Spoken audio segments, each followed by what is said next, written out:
Hoje nós estamos iniciando uma nova série na nossa comunidade, Operação Patmos.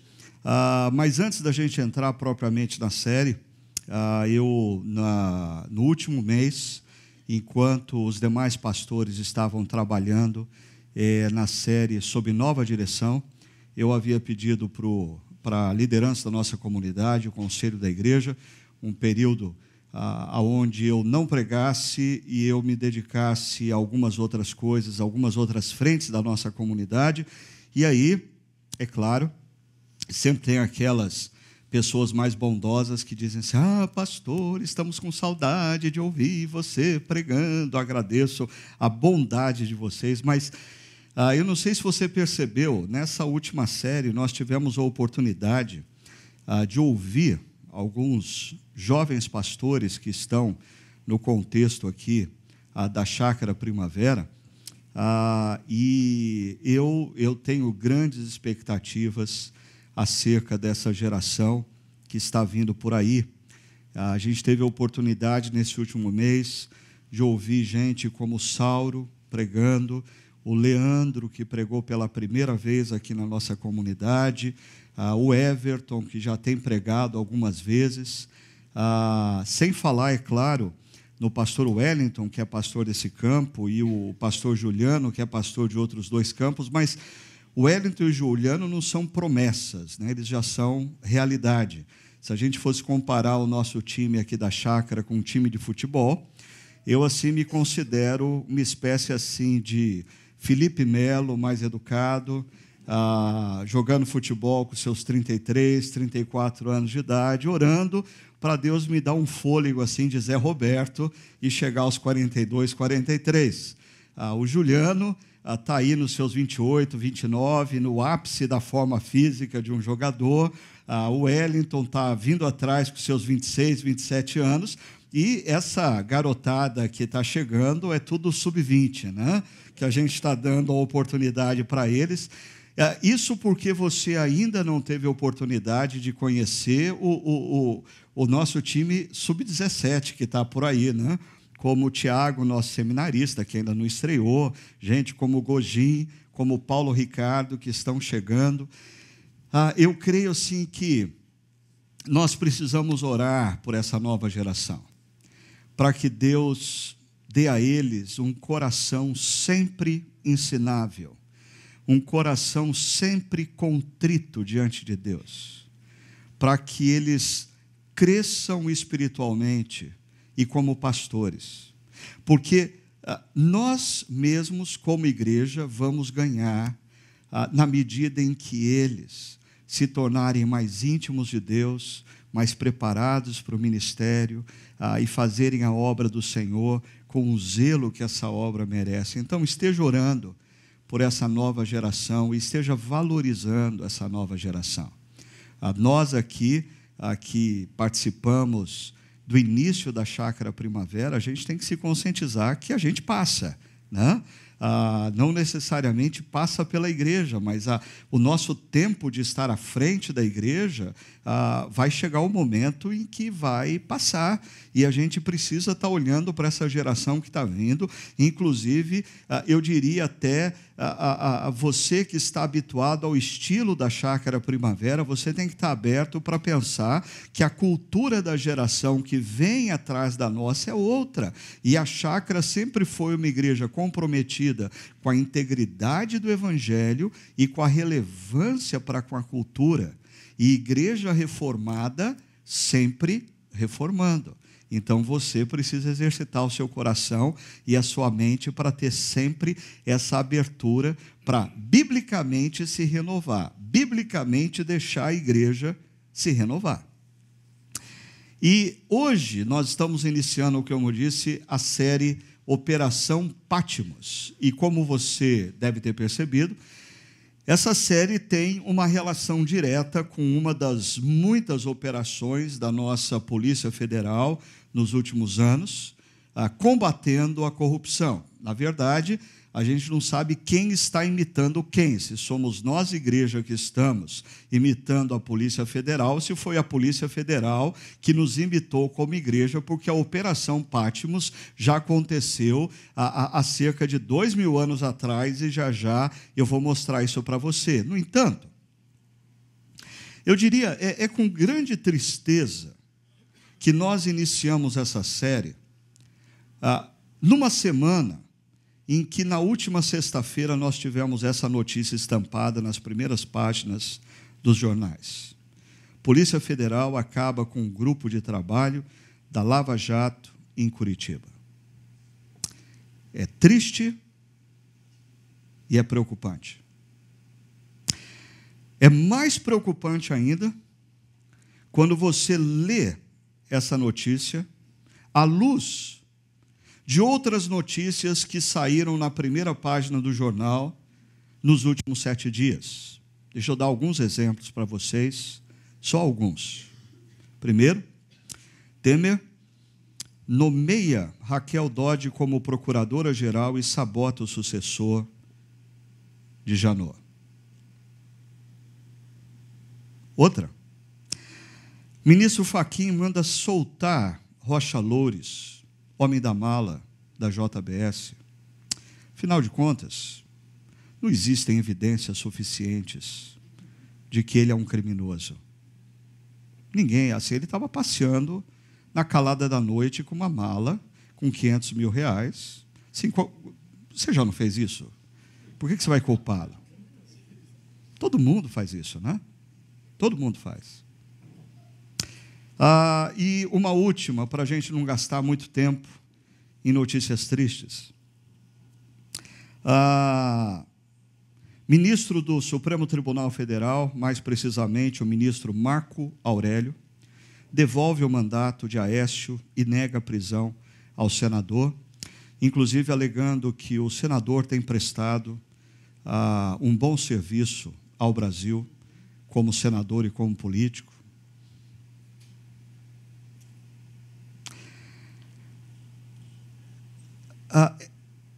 Eu não sei se você está na nossa comunidade há tempo suficiente para você se lembrar que alguns anos atrás, quando, para minha tristeza, algumas pessoas da nossa própria comunidade se degladiavam nas redes sociais por causa de partidos políticos, desse mesmo lugar, eu dizia assim: meus irmãos, minhas irmãs, a corrupção do nosso país não é partidária. Não é partidária. A corrupção no nosso país é sistêmica. A corrupção no nosso país é endêmica. Não se iluda defendendo as suas ideologias. A corrupção no Brasil, volto a afirmar anos mais tarde, não é partidária. Ela é sistêmica, ela é endêmica e, como brasileiros, cidadãos brasileiros e cidadãos do reino, que têm um compromisso ainda maior para com a justiça, nós precisamos orar, nós precisamos nos conscientizar do que está acontecendo e nós precisamos abraçar as causas certas, não a partidária, as causas certas, porque o nosso país está sangrando. O desemprego bate na casa dos 14 milhões. Nós não temos que celebrar a inflação que caiu, porque tudo é uma questão de interpretação, se a inflação caiu, ou nós estamos numa deflação, fruto de uma depressão econômica, não é mais nem crise, é depressão econômica. E como povo de Deus, nós temos uma missão. Eu queria só lembrar para vocês que estão há um pouco mais tempo aqui também conosco, e talvez recontar uma história para vocês que chegaram depois. Há cerca de 6, 7 anos atrás, a nossa cidade, a cidade de Campinas, vivia uma situação muito parecida com o cenário nacional. Em Campinas, parece até assim um evento profético, né? No nosso microcosmos de Campinas, nós vivíamos exatamente o que nós viríamos acontecer 6, 7 anos depois no cenário nacional. O nosso prefeito de então foi cassado, o vice-prefeito foi cassado, o presidente da Câmara de Vereadores era suspeito, só não foi cassado por falta de tempo. E naquele momento a nossa igreja orou. A nossa igreja orou pedindo para que Deus fizesse algo novo na nossa cidade. Que Deus levantasse na nossa cidade pessoas que viessem a defender a justiça, a alegria e a paz, que são marcas do Espírito Santo na vida do cristão e, consequentemente, marcas do reino na vida da sociedade. Algum tempo depois, nós tivemos eleições na nossa cidade. E para mim foi emblemático que, no primeiro domingo do mês de janeiro, no domingo que sucedeu a posse do novo prefeito e do novo vice-prefeito, nós tínhamos, no culto da nossa comunidade, sem a gente ter feito campanha para ninguém nunca, e vocês são testemunhas disso, o prefeito e o vice-prefeito. No primeiro domingo pós-mandato, eles resolveram estar nessa comunidade, talvez sem saber que essa comunidade, meses antes, orava para que Deus fizesse algo novo na nossa cidade. Eu estou fazendo menção disso, não querendo apontar para a atual direção da nossa cidade, mas querendo apontar para a oração, para que você perceba que, às vezes, diante de crises, nós achamos que a oração é uma arma insignificante. Não se deixe convencer disso. Ore pelo nosso país. Ore para que Deus levante homens que defendam a justiça. Ore para que Deus mantenha firme pessoas no sistema judiciário, principalmente, que estão engajadas em fazer diferença. Ore por essas pessoas. Talvez eles não sejam cristãos, mas esse é o exercício da co-beligerância. Se ele está com a bandeira da justiça, eu preciso orar para que Deus o mantenha assim e pedir para que Deus levante mais e mais homens, mulheres que se engajem na causa de fazer da nossa nação uma nação realmente próspera. Porque, terminando isso, eu acho que todos esses acontecimentos dos últimos 2 anos revelam a todos nós que dizer que o nosso país é um país pobre é uma falácia. Se as nossas universidades, se os nossos hospitais, se as nossas escolas estão sendo degradadas, não é porque nos falta recursos, é porque nos falta integridade. E aí, é interessante como, diante de tantas acusações, nós vemos a constante negação. E diante de tanta negação, a gente vê imperar o cinismo. O cinismo.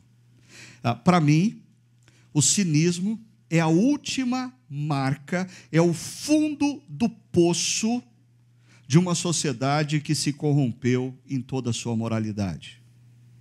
Olha o que é a definição de cinismo. E daí você diz se você concorda comigo. Cinismo é a atitude ou caráter da pessoa que revela descaso pelas convenções sociais e pela moral vigente. Impudência, desfaçatez ou descaramento.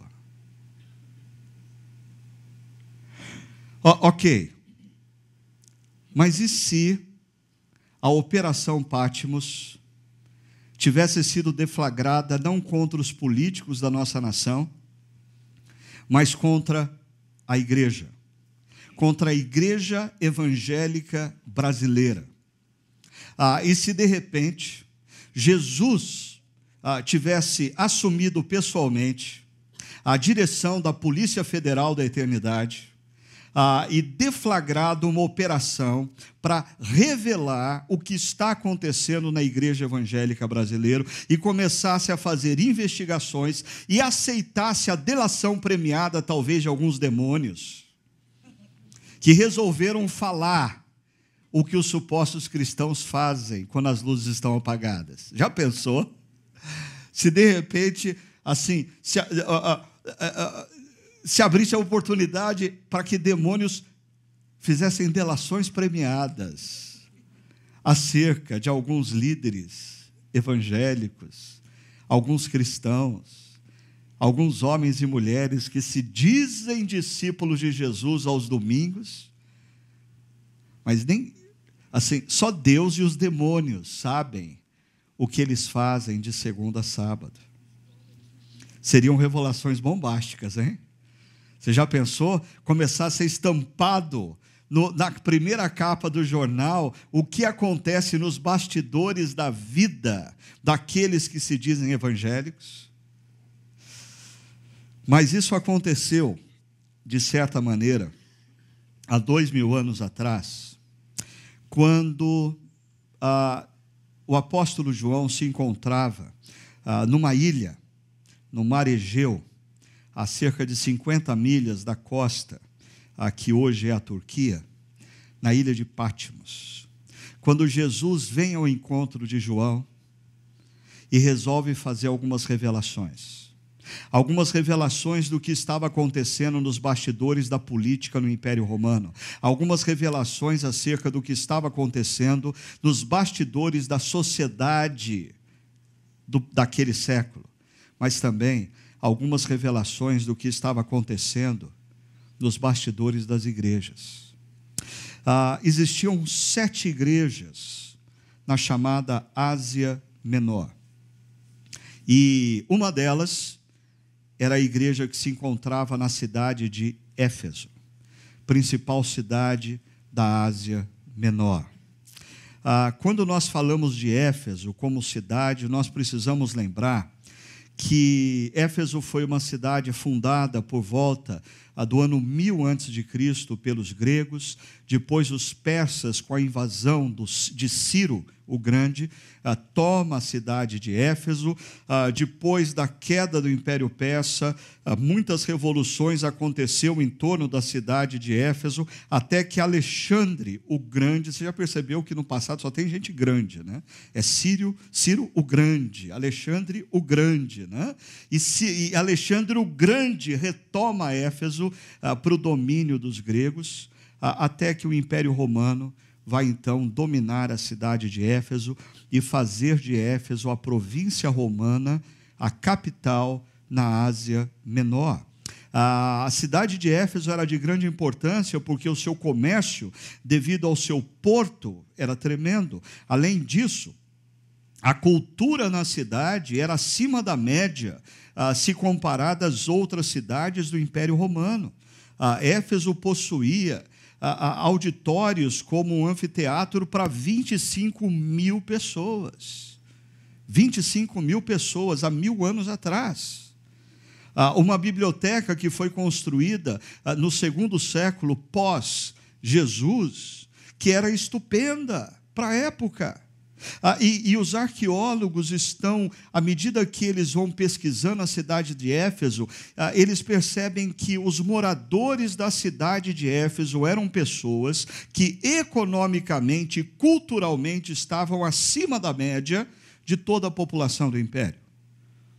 Mas quando nós pensamos na igreja que se encontrava em Éfeso, eu queria lembrar vocês que já conhecem a história bíblica, ou introduzir você que não conhece a história bíblica. A igreja de Éfeso foi a igreja na qual o apóstolo Paulo gastou a maior parte do seu tempo. Nenhuma outra igreja do Novo Testamento Paulo dedicou tanto amor, tanto carinho. Foram 3 anos pregando nas praças públicas, ensinando de casa em casa, discipulando pessoas. O amor de Paulo por aqueles irmãos era tão intenso que o livro de Atos dos Apóstolos relata que ele se encontrou com os presbíteros, com os líderes da cidade de Éfeso, antes de descer para Jerusalém e ser preso. E Paulo e os presbíteros choram naquela despedida, tamanho vínculo de carinho e amor que existia entre eles. E a prova do carinho que Paulo tinha por essa igreja é que ele manda para lá, para cuidar daquela igreja, nada mais, nada menos do que um dos seus principais filhos da fé, Timóteo, alguém que ele discipulou pessoalmente por anos. E posteriormente, segundo a tradição cristã, é o apóstolo João, o último dos apóstolos vivo, que se muda para a região de Éfeso, e que pessoalmente passa a orientar e cuidar da igreja de Éfeso. Essa igreja é uma igreja privilegiada. Essa igreja recebeu de Deus o que a maioria das igrejas do Novo Testamento não receberam. Essa igreja teve um ensino, teve uma pregação, teve um cuidado acima da média. Nenhuma outra igreja do primeiro século recebeu o que essa igreja recebeu. E é por ela que começam as revelações da Operação Patmos. E Jesus vai vir ao encontro dessa igreja e acusar essa igreja de uma coisa muito perigosa. Essa igreja vivia ortodoxia sem paixão. Eles pensavam corretamente, mas eles não sentiam mais amor por Deus. Eles transformaram a teologia no estudo de Deus, como se Deus fosse um objeto e não uma pessoa. E ao se dedicarem a compreenderem Deus, eles se esqueceram de amar a Deus. Um pregador do século passado, muito conhecido aí no meio teológico, o Dr. Martyn Lloyd-Jones, eu lia um artigo semana passada que fazia menção, uma referência de uma palavra de Martyn Lloyd-Jones que diz assim: em certo sentido, João Calvino, o pai da reforma protestante, sempre precisa de George Whitefield, que foi um grande pregador, fervoroso, evangelista, que levava a pregação do evangelho nos mais variados cantos da América do Norte.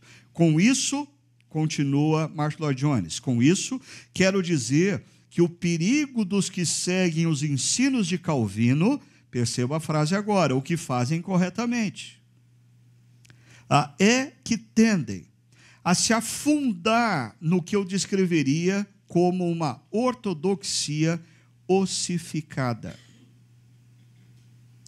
Isso não tem valor, meu amigo. É necessário o poder do Espírito sobre a ortodoxia. Existe nos últimos anos um grande levante, um grande ressurgimento, ou como nós vamos tratar na conferência do CTPI no mês de agosto, uma ressurgência do pensamento reformado no mundo hoje. É impressionante. Mais e mais eu me deparo com pastores e líderes pentecostais lendo João Calvino, se aproximando da doutrina reformada. É impressionante o número de jovens que eu percebo que estão seguindo ícones dessa teologia reformada, lendo as institutas de Calvino e redescobrindo a essência da fé reformada. Tudo isso é bom. Eu sou reformado, eu sou calvinista. Desculpa se eu decepciono alguns de vocês, mas eu sou. Eu acho tudo isso bom. O problema é que essa frase foi citada por um outro amigo, pastor Antônio Carlos Costa, pastor da Igreja Presbiteriana da Barra da Tijuca e fundador de uma ONG que tem feito profunda diferença no Rio de Janeiro, na cidade do Rio de Janeiro, chamada Rio de Paz. O Antônio Carlos Costa, assim como eu, é um reformado, é calvinista, mas ele mesmo escreve um artigo dizendo: cuidado com os calvinistas. E ele não está falando cuidado com Calvino. Ele está dizendo cuidado com esses calvinistas que acham que conhecer a teologia reformada e compreendê-la é tudo o que Deus espera de você. Cuidado com esses calvinistas que começam a interpretar a teologia reformada como sinônimo do reino de Deus. Cuidado com esses calvinistas que começam a confundir a missão da igreja com a missão de se propagar o pensamento reformado no mundo. Não foi isso que Deus nos mandou fazer. Nesse artigo, que você pode encontrar na internet, o Antônio Carlos Costa aponta para o perigo da falta de fervor, falta de paixão. E eu tenho que concordar com o Antônio Carlos Costa, porque às vezes eu vejo alguns desses jovens que estão se redescobrindo a teologia reformada, que bom, estudando as institutas de Calvino, que bom, mas quando eles participam de um momento comunitário como esse, os olhos deles são de ceticismo, os braços estão cruzados, parece que eles estão vigiando todo mundo e medindo o que a igreja faz. Por quê? Porque eles conhecem teologia, mas eles não desenvolveram amor pela pessoa de Deus. E aqui está um perigo, uma linha muito tênue no estudo da teologia.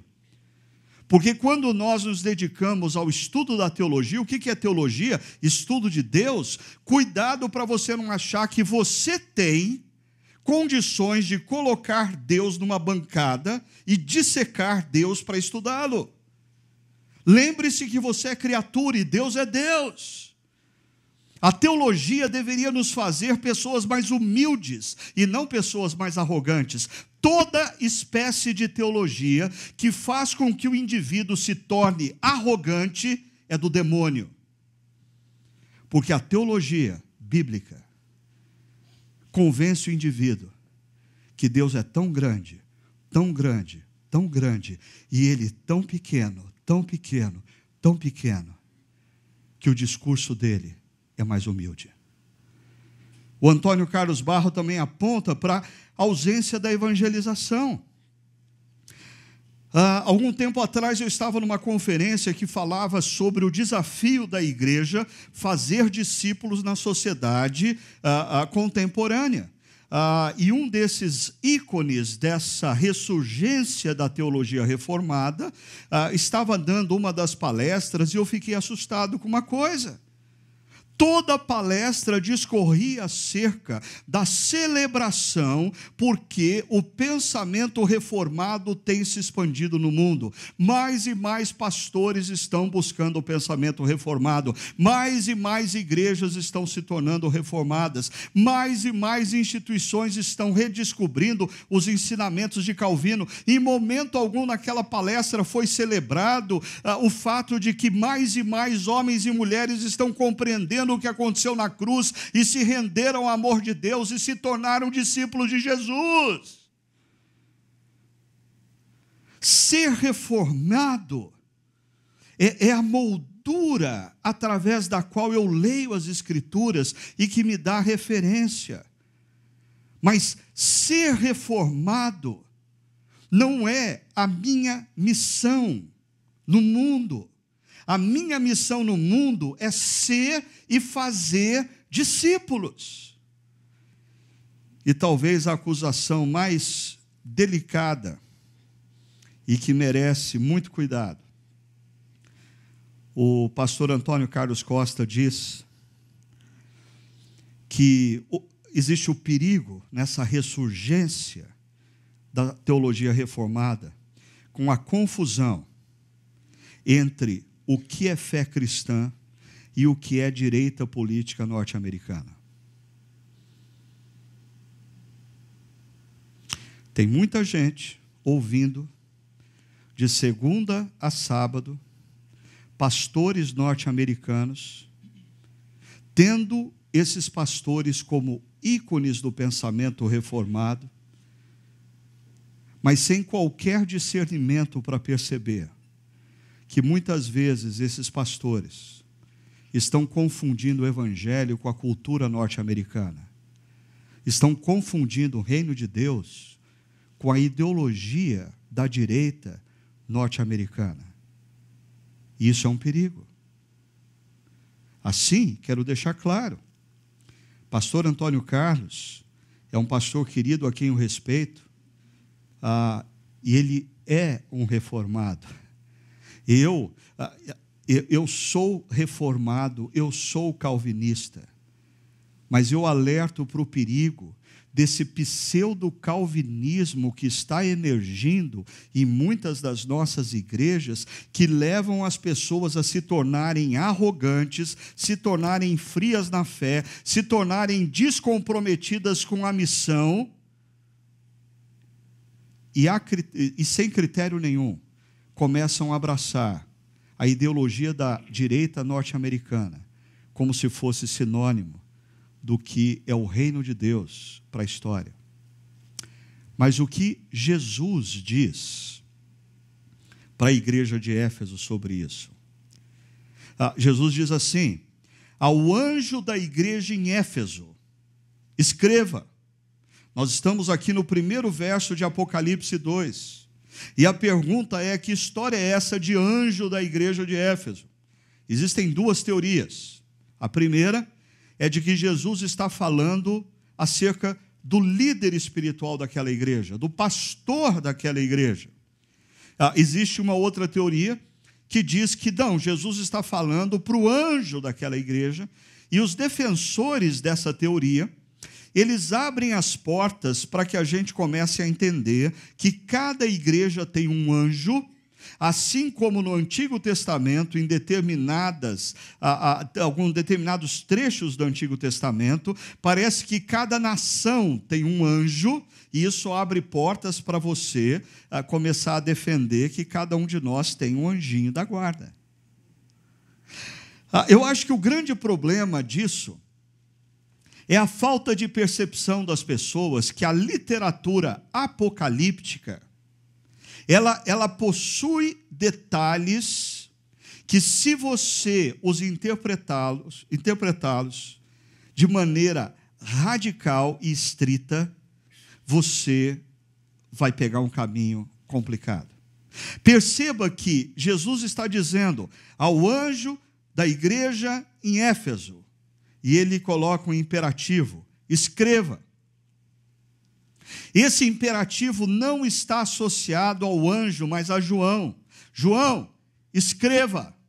Por que João precisa escrever? Porque ele vai mandar o que foi dito ao pastor da igreja de Éfeso. Se fosse anjo não precisa ler. Por sinal, nem sei se anjo sabe ler. E não é um problema isso. Talvez na eternidade você não precise ler e escrever. Mas para pensar comigo. Você tem algum relato bíblico de anjo lendo? Você já viu assim, o anjo aparece a Maria dizendo: Maria, bem-aventurada, eu tenho aqui uma mensagem de Deus para você. Espera aí, Maria, deixa eu abrir aqui. Página 4, ok? Deus mandou dizer o seguinte: anjo não precisa que seja escrito para que ele se lembre o que tem que dizer. Isso aponta para o fato de que Jesus está ordenando João escrever para que esse texto seja encaminhado ao líder da igreja. E qual é o texto? Veja só. Estas são as palavras daquele que, Jesus, tem as 7 igrejas em sua mão direita e anda entre os 7 candelabros de ouro. o que significa essa história de Jesus ter 7 estrelas na mão direita e ele andar entre os candelabros. Perceba, estrelas brilham nos céus, candelabros iluminam o ambiente.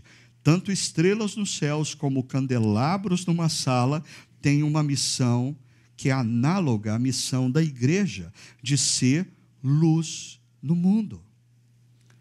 Jesus está falando da missão da igreja.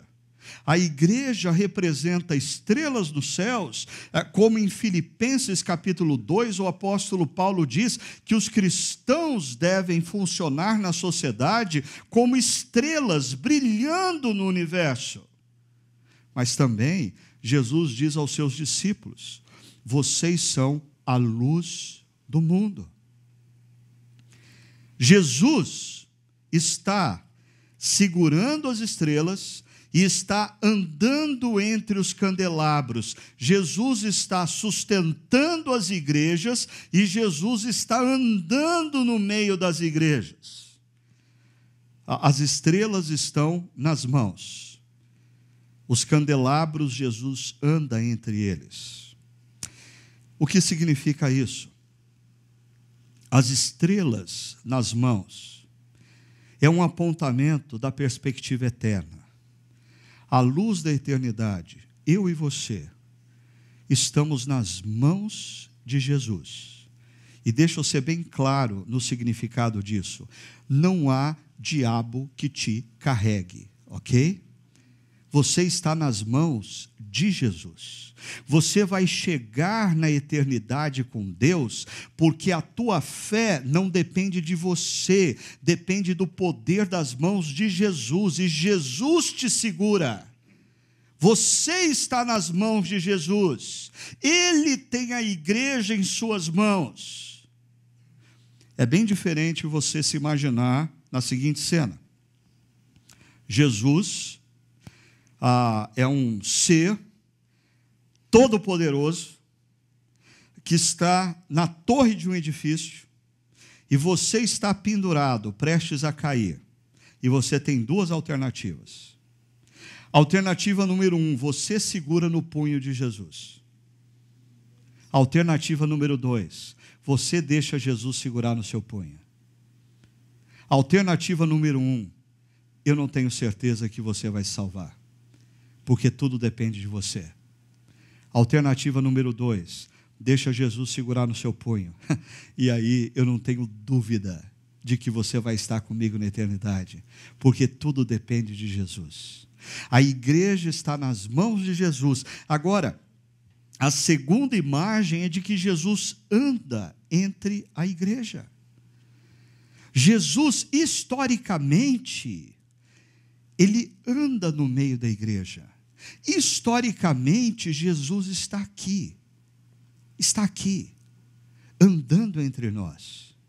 E porque agora ele é onipresente, ao mesmo tempo que ele está aqui, andando entre nós nesse campus, ele está nesse exato momento andando entre aqueles que num outro campo estão assistindo essa mensagem e vídeo. Ele está aqui. E porque ele é onipresente, nesse mesmo instante, ele está do lado de uma pessoa que está em outro país, assistindo essa mensagem pelo seu computador. Esse é o Jesus. E só abrindo um parênteses, se nós tivéssemos como cristãos hoje, consciência disso, nós sentiríamos menos sede durante as pregações. Nós sentiríamos menos vontade de ir ao banheiro no meio das pregações. Nos falta a consciência de que Jesus está aqui. Nos falta. Nós lidamos com reuniões e encontros como este, como se fossem encontros de importância menor do que um show no teatro. Porque no show no teatro, você pensa 10.000 vezes de sair no meio dele. Mas a consciência de que Jesus está no nosso meio deveria mudar completamente a nossa concepção para esse momento. Agora, Jesus vai fazer um reconhecimento acerca da igreja de Éfeso. Qual é o reconhecimento de Jesus? Ele diz: conheço o quê? Vejam só, 3 coisas: as suas obras, o seu trabalho árduo e a sua perseverança. Jesus está dizendo: eu conheço a sua dedicação. Como ele diz isso? Eu conheço as suas obras, o seu trabalho árduo e a perseverança nas suas obras e no seu trabalho árduo. Eu conheço a sua dedicação servindo os ministérios da igreja. Eu conheço a sua dedicação tendo vários sites na cidade. Eu conheço a sua dedicação plantando inúmeras igrejas no seu país e fora do país. Eu conheço a sua dedicação como presbítero, a sua dedicação como diácono, a sua dedicação como líder de um ministério, a sua dedicação servindo no ministério. Jesus está falando aqui de ortopraxia.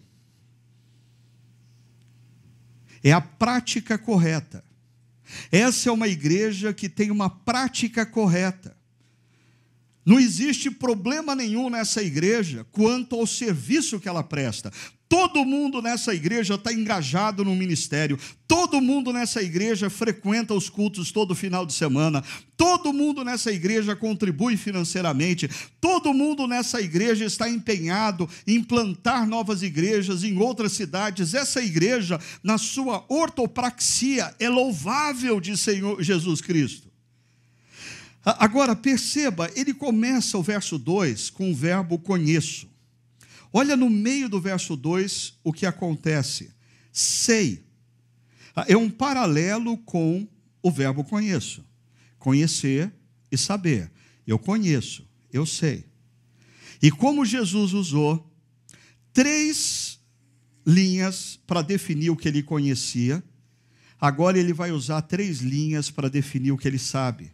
Veja só, eu sei que você não pode tolerar homens maus. Eu sei que pôs à prova os que se dizem ser apóstolos, mas não são. Eu sei que você descobriu que eles eram impostores. E tudo isso aqui aponta para a teologia dessa igreja. Essa igreja não andava em ondas teológicas por aí, não. Essa igreja era uma igreja profunda teologicamente, conhecia a doutrina cristã, e quando um sujeito começava a pregar ou ensinar qualquer ensino estranho, eles diziam: peraí, porque não é isso que as escrituras dizem, peraí, porque não é isso que Jesus mandou dizer, peraí, porque isso não tem nada a ver com o ensino dos apóstolos.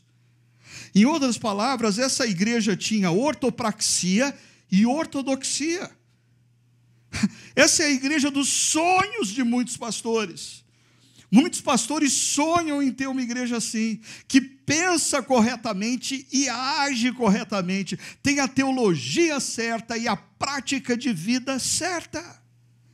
E mais, Jesus diz no verso 3, você tem perseverado e suportado sofrimentos por causa do meu nome e não tem desfalecido. Além de ter a ortopraxia, a ortodoxia, essa igreja é capaz de sofrer perseguição e se manter firme na ortodoxia e na ortopraxia.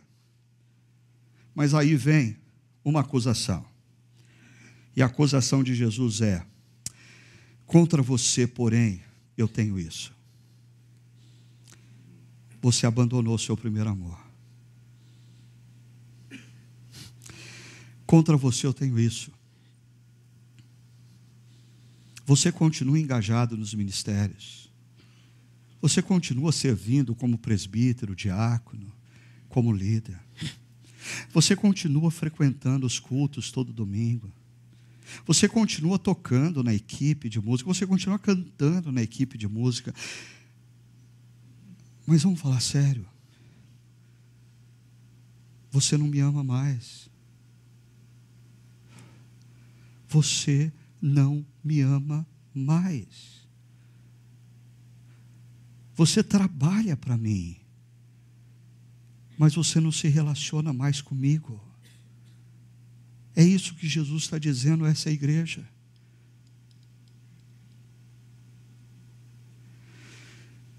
Interessante que existe um equívoco de muitas pessoas ao afirmarem que no Novo Testamento o que Deus demanda é o amor, e no Antigo Testamento o que Deus demanda é a obediência. Essa é uma falácia quando nós vemos que em Deuteronômio capítulo 6, a partir do verso 4, Moisés, em nome de Deus, diz assim: ouça, ó Israel, o Senhor nosso Deus é o único Senhor. Ame ao Senhor com todo o seu coração, com toda força e razão, com todo o seu desejar. Uma coisa te peço, Israel: ame ao Senhor. No livro de Provérbios, constantemente o pai pede uma só coisa para o filho: filho, dá-me o seu coração. Dá-me o seu coração. Se você seguir Deuteronômio 6, no verso 17 e 18, você vai encontrar assim: obedeçam cuidadosamente os mandamentos do Senhor, o seu Deus, e os preceitos e decretos que Ele lhes ordenou. Façam o que é justo e bom perante o Senhor, para que tudo lhes vá bem. Perceba o que eu estou mostrando aqui em Deuteronômio 6. Primeiro, Deus pede o amor. Depois, obediência é consequência. Jesus diz assim: aqueles que têm os meus mandamentos e os guardam, estes são os que me amam. Ou este é o que me ama. Primeiro, o amor. Obediência é consequência. Jesus deflagra a operação Patmos contra a igreja de Éfeso, não porque ela não faz muita coisa, não porque ela não pensa teologicamente de forma correta, muito pelo contrário, a igreja de Éfeso foi tremendamente privilegiada, ouvindo os ensinamentos de Paulo, de Timóteo, de João. Logo, é uma igreja que tem ortodoxia e tem ortopraxia, mas Jesus vem ao encontro dessa igreja e dizer: o meu problema com você é que você não me ama mais. Vamos conversar sério. Não é uma questão do que você está fazendo ou deixando de fazer. É uma pergunta ao seu coração: você ainda me ama? É interessante que essa pergunta que Jesus faz para Pedro, depois da sua morte e ressurreição, à beira do mar de Genezaré: Pedro, você ainda me ama? Não, Pedro, eu não estou perguntando se você serve em algum ministério da igreja, se você tem frequentado os cultos da igreja, se você é dizimista, se você escuta bons pregadores, se você lê bons livros evangélicos. Não é isso que eu estou perguntando, Pedro. Eu estou perguntando: você me ama?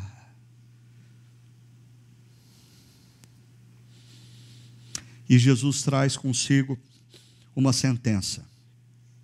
A sentença tem 3 imperativos. Lembre-se de onde caiu. Arrependa-se e pratique as obras que praticava no princípio. Perceba, esses 3 imperativos são muito elucidativos, porque Jesus diz: lembra onde tudo começou, lembra onde você começou a perder a paixão, lembra onde você se desconectou de mim, lembra onde foi que você começou a gostar mais de trabalhar para mim do que me amar, lembra onde você começou a confundir o que você faz em meu nome com um sentimento de amor pela minha pessoa. Muda sua mente. É a palavra grega metanoia para arrependimento.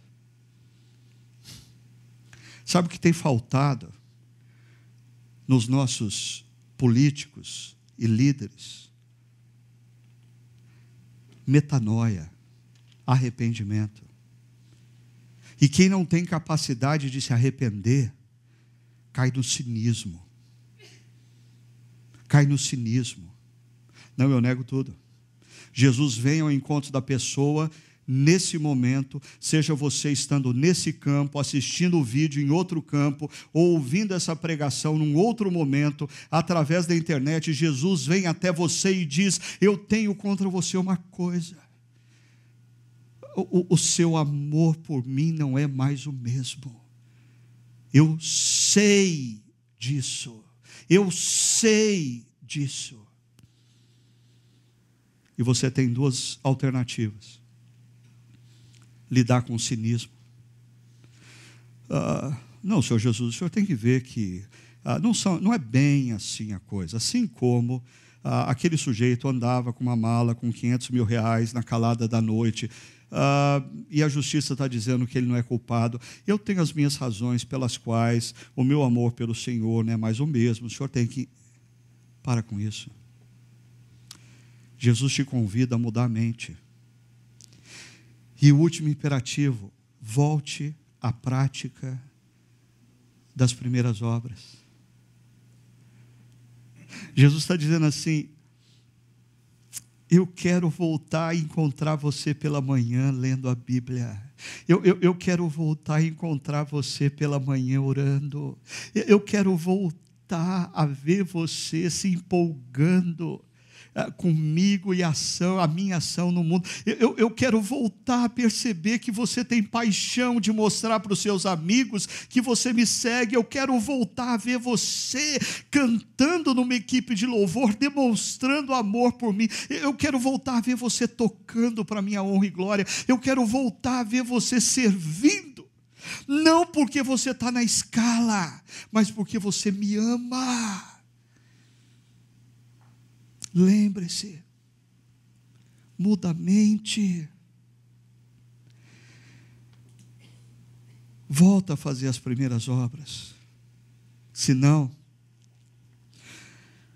se arrepender, virei a você e tirarei o seu candelabro do lugar dele.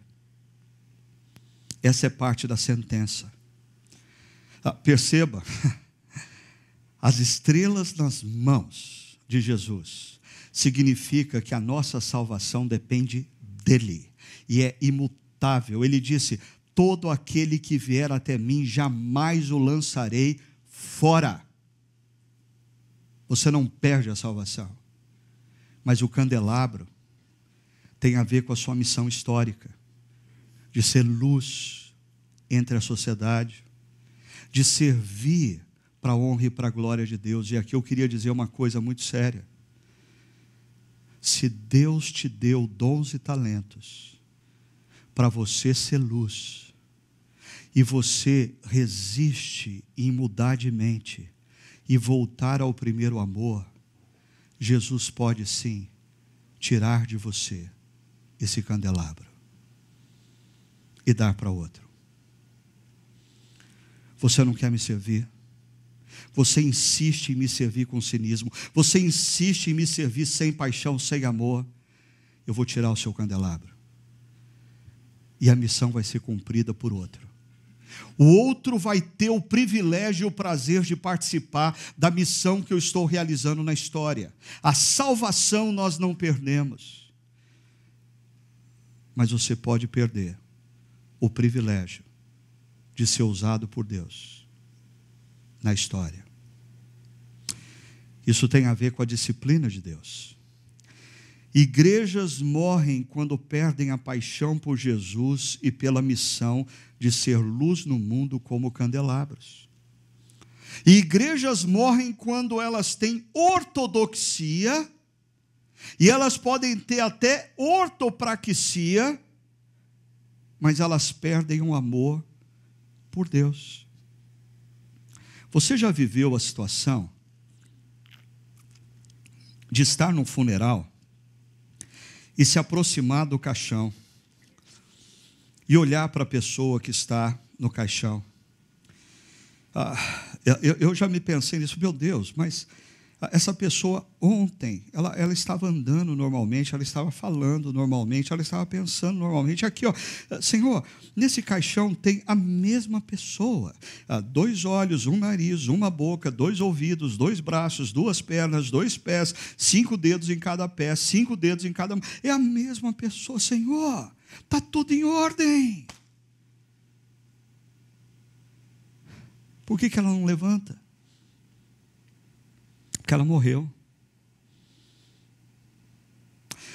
Alguns anos atrás eu falava numa conferência no Chile, e depois da conferência um pastor me levou mais para o centro da região do Atacama, e nós paramos numa cidadezinha, e nós descobrimos uma igreja presbiteriana naquela cidadezinha, uma igreja que havia morrido. E se você consegue enxergar as fotos, por dentro, essa igreja está totalmente em ordem. Ela tem até a Bíblia aberta no púlpito. Na mesa, na frente do altar, ainda tem os elementos usados na Santa Ceia. Está tudo em ordem. Mas morreu. Existe a possibilidade de você olhar para um cristão e por fora está tudo em ordem. Ele vai na igreja todo final de semana, ele serve no ministério, ele lê a Bíblia de vez em quando, ele é dizimista, ele escuta uns sermões, ele toma até nota de sermão. Mas ele pode ter morrido. Por quê? Perdeu o amor. Jesus diz, tem uma atenuante. A igreja de Éfeso tem uma atenuante. Olha a atenuante. Mas há uma coisa a seu favor. Você odeia as práticas dos nicolaítas, como eu também as odeio. Eu sei, surgiu agora uma pergunta na sua mente. Que negócio é esse de nicolaítas? Segura a pergunta aí, porque eu quero te mostrar uma coisa anterior, tão importante quanto. Jesus diz que a igreja de Éfeso tem uma coisa a favor dela. E ela odeia a prática dos nicolaítas, não os nicolaítas. A última linha, como eu, Jesus, também as odeio.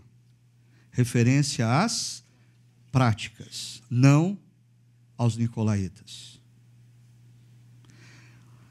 Um dos grandes problemas dessa ressurgência do pensamento reformado, às vezes é um efeito colateral estranho ao Evangelho, de pessoas tomadas por uma mentalidade supostamente reformada, mas que se tornam pessoas arrogantes, acusadoras e que odeiam quem não pensa como eles. E assim como qualquer fundamentalismo religioso, são capazes talvez de matar em nome da verdade. Jesus olha para os nicolaítas e diz, eles estão praticando algo que é errado. Eu odeio a prática deles. Mas como eu gostaria que eles se lembrassem, se arrependessem e voltassem para mim. A igreja de Éfeso odiava a prática dos nicolaítas, mas era uma igreja aberta para que os nicolaítas repensassem o que eles estavam fazendo, se arrependessem e voltassem a praticar as obras coerentes ao amor a Jesus. Agora eu vou no que você queria. O que são os nicolaítas? Eles defendiam que, como cristãos, Jesus os havia libertado na cruz. Na cruz, Jesus pagou o preço de todo o perdão que foi oferecido. Agora eles são livres, eles têm liberdade total, inclusive para se envolverem com práticas de idolatria e imoralidade na sociedade pagã. Não existem mais regras para aqueles que estão em Cristo Jesus. Nós podemos fazer todas as coisas, porque Jesus nos libertou de toda a lei, de toda a norma. Essa era a doutrina dos nicolaítas. Mas sabe o que é mais chocante?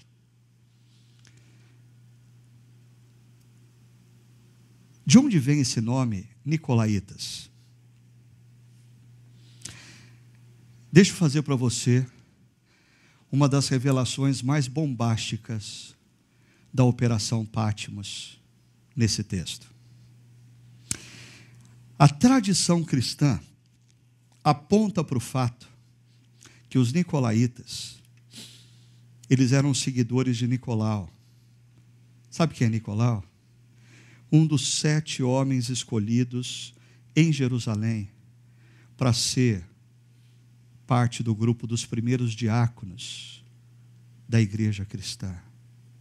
Se você pegar outra vez Atos 6, você vai ver que os apóstolos dizem assim: escolham entre vocês homens cheios do Espírito Santo. Em outras palavras, homens apaixonados por Deus. Um dia, Nicolau foi um destes.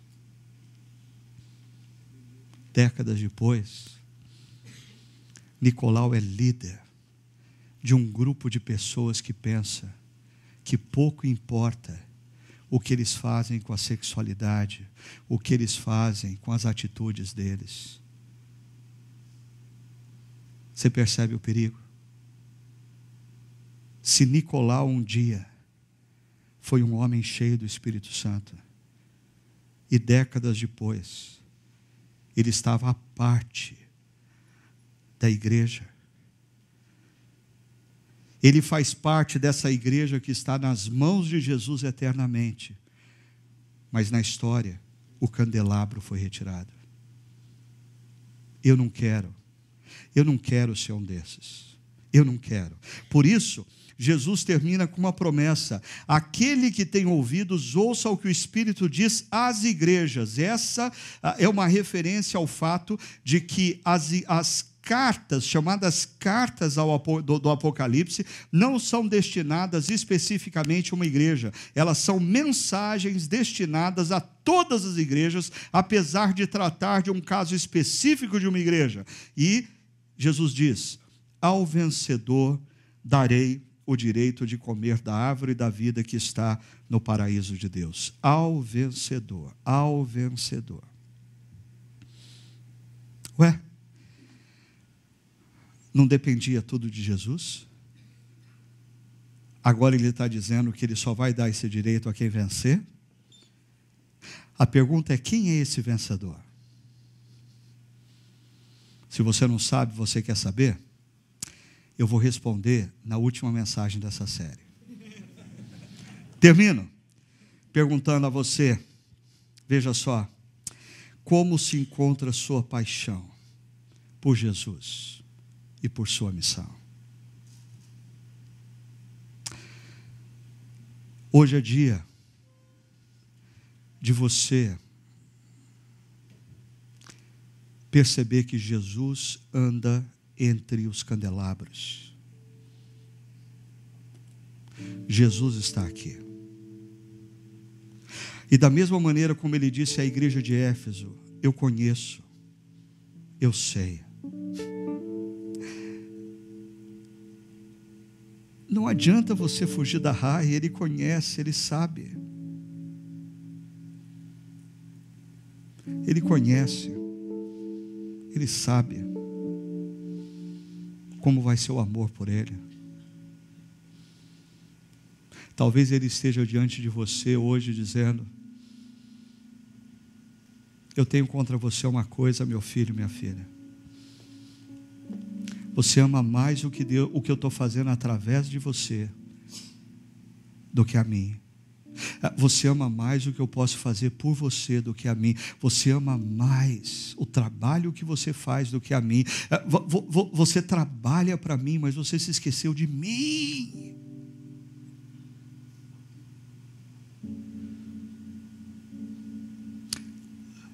Lembra onde isso começou? Muda sua mente. Volta para mim. Você está nas minhas mãos, mas eu quero o teu coração. como você tem zelado e nutrido por essa paixão. E eu queria abrir só um parênteses aqui, falando para o pessoal que atua na nossa comunidade, na área da música e da adoração. Vocês são essenciais para nutrir em nós a paixão por Deus. A pregação muitas vezes nos fala a razão. A adoração nos conecta de coração. Mas para isso, vocês que cantam e vocês que tocam, precisam perceber que Jesus está diante de vocês também, perguntando: você faz isso porque você me ama? Ou você faz isso porque você está na escala? O que você tem feito para nutrir e zelar por essa paixão? E por fim, o que fazer diante da constatação de que a paixão acabou, de que a paixão apagou? É maravilhoso saber que o nosso Jesus não desiste de nós. Ele anda no nosso meio, Ele vem ao nosso encontro, Ele diz: eu sei que você não me ama mais como no princípio, mas eu não estou aqui para te abandonar, eu estou aqui para te pedir, lembra onde isso começou, muda sua mente,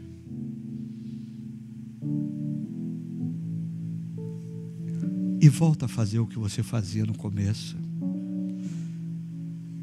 Volta a desejar minha palavra como você desejava. Volta a orar como você orava. Volta a servir com a simplicidade que você servia. Porque eu tenho você nas minhas mãos. A eternidade é tua, meu filho. Mas eu quero o teu coração. Feche os seus olhos. Vamos nos colocar na presença desse Jesus que anda no meio dos candelabros, aquele que nos tem em suas mãos,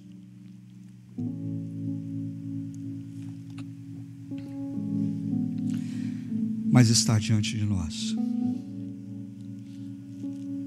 nos perguntando, como ele perguntou um dia a Pedro: meu filho, minha filha, você me ama?